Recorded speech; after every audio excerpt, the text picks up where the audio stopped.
আজ আমি তোমাদের আমাদের বাড়ির গণেশ দাদার অঙ্গরাগ করে দেখাতে চলেছি। কিছুদিন আগে গণেশ দাদারও অঙ্গরাগ করেছিলাম, কিন্তু সেই রংটাকে ভালো করে তুলেছি নতুন করে রং করব বলে।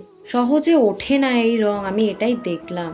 তার জন্য প্রথমে কি করেছি, মোল্ডিড ক্লে দিয়ে চোখগুলোকে তৈরি করে নিয়েছি। গণেশ দাদার চোখগুলোকেও টানা টানা করার চেষ্টা করেছি। চোখগুলো তৈরি করার পর আগের রঙগুলোকে চাপা দেওয়ার জন্য সাদা রং করে দিয়েছি। তারপর এক একটা রং করা শুরু করেছি। পেছনের চূড়াটা না একটু হলুদ সাদার মধ্যে রাখতে চেয়েছি, কারণ ঠাকুর যখন থাকে তার পেছনে একটা আভা বেরোয় না, আমি সেটাকে করার চেষ্টা করেছি।